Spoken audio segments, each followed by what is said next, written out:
एक गांव में एक धनी सेठ हरिप्रसाद रहता था। उसके 2 बच्चे थे, रिंकू और मोनू। दोनों बड़े बदमाश थे। गांव में एक जंगली गर्भवती गाय घूम रही होती है। ओए मोनू देख, ये गाय कितनी धीरे धीरे चल रही है, चल उसे परेशान करते हैं।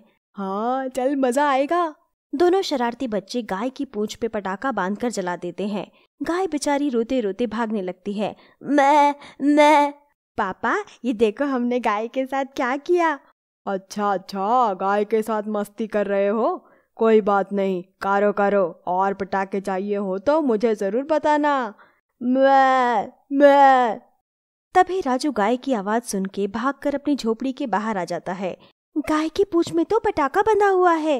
राजू गाय की पूंछ पर पानी डाल देता है। अरे, ये गाय तो बहुत ही घायल हो गई है, इसे अकेले तो छोड़ नहीं सकते। राजू गाय को अपने साथ अपनी झोपड़ी के बाहर ले जाता है। पिताजी देखिए, मैं गाय लाया हूँ। अरे बेटा, हम अपना पेट तो भर नहीं पाते हैं, तुम इस गाय को कहीं और छोड़ाओ।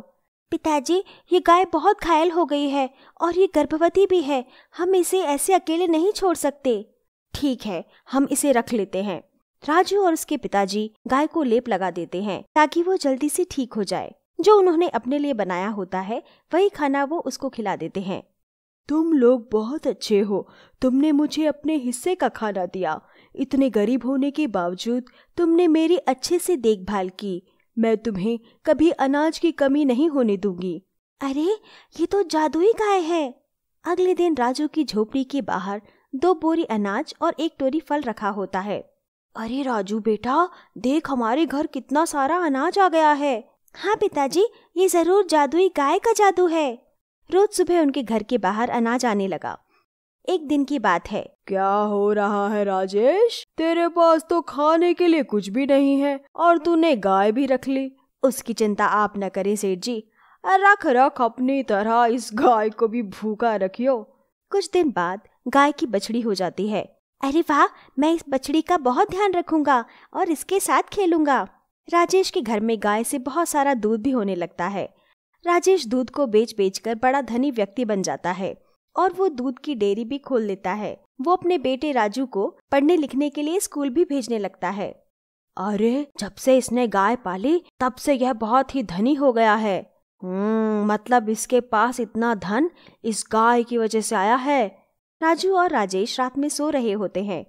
तभी सेठ आकर उनकी गाय को दूर जंगल में ले जाकर मारने लगता है। गाय सेठ को सींग मार के गिरा देती है। अरे मूर्ख, तू मुझे मारने चला है? तुझे एक बेजुबान जानवर को मारने में दया नहीं आती? अरे, ये गाय बोलने कैसे लगी? जरूर ये कोई जादुई गाय है।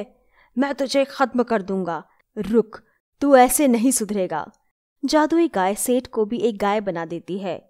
अरे, मैं गाय कैसे बन गया? मुझे माफ कर दो, मैं अब से किसी को परेशान नहीं करूंगा, न ही किसी को कोई नुकसान पहुंचाऊंगा। अब जब तक तुम समझ नहीं जाते कि जानवरों को तुम जैसे इंसान का कितना अत्याचार सहना पड़ता है, तब तक तुम ऐसे ही गाय बने रहोगे। जादुई गाय वापस अपने तबेले में पहुंच जाती है। अरे मोनू, सुबह हो गई, पापा अभी तक क्यों नहीं आए? अरे पापा तो नहीं आए, लेकिन देख, एक और गाय हमारी तरफ आ रही है। चल, इसके साथ भी वही शरारत करते हैं।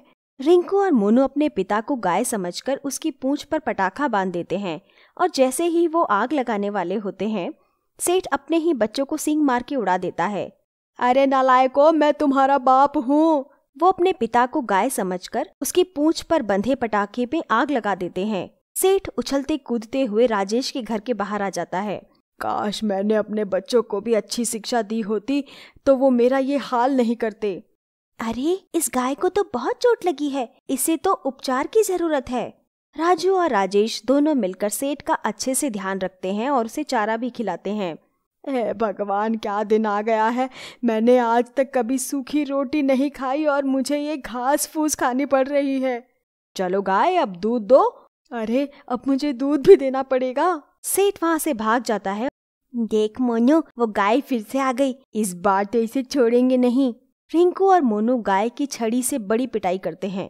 सेठ जादुई गाय से माफी मांगने जाता है। माफ कर दो मुझे जादुई गाय, अब मैं किसी जानवर को तंग नहीं करूंगा। जादुई गाय सेठ को माफ कर देती है और सेठ को एक बार फिर से इंसान बना देती है।